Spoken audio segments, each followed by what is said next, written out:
Salve galera do YouTube, tudo bem com vocês? Bom galera, mais um vídeo aqui.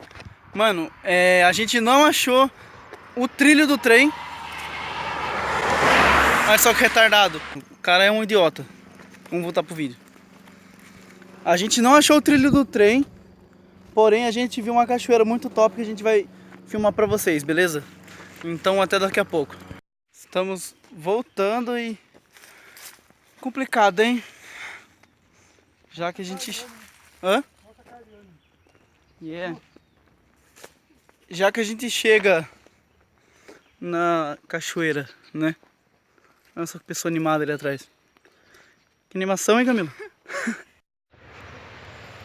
Estamos bem próximos da cachoeira já. Vocês devem conseguir ouvir o som dela agora, depois do carro.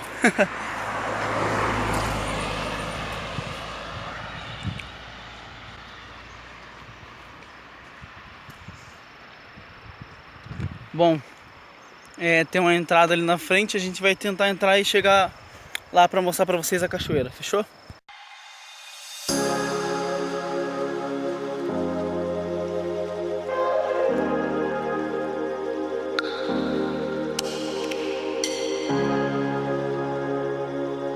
Estamos chegando. Oh, tem uma ponte, cara. Que legal.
gente veio o quê?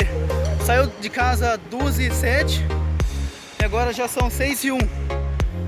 Bom, valeu a pena, né? Porque a gente não achou o trilho de trem, mas achou essa maravilha da natureza. Se você curtiu esse vídeo, velho, deixa seu like porque o rolê foi insano e a gente pretende voltar mais uma vez. E vai achar lugar melhor, hein? Isso, a gente vai subir pra cima, a gente vai achar mais cachoeira pra cima, se é que tem, né? Eu pretendia fazer um vídeo de parkour ali, porém eu não tô com a câmera, né? E, mano, eu fiz um parkour muito insano ali, mas eu tava com o celular na mão, então não deu pra filmar, tá ligado? Aí eu coloquei ele na mochila. Mas assim, quando a gente voltar de novo, eu vou gravar com a câmera na cabeça pra vocês verem. Aí a gente vai voltar mais preparado com corda, com tudo, tá ligado? Então, é isso. Deixa seu like, se inscreve no canal se você curtiu esse vídeo de verdade. Eu tô muito fadigado agora. Comenta aí se você gostou ou dá mais alguma ideia de algum lugar pra gente ir que a gente vai colar, hein? Pode crer. É isso. Pô.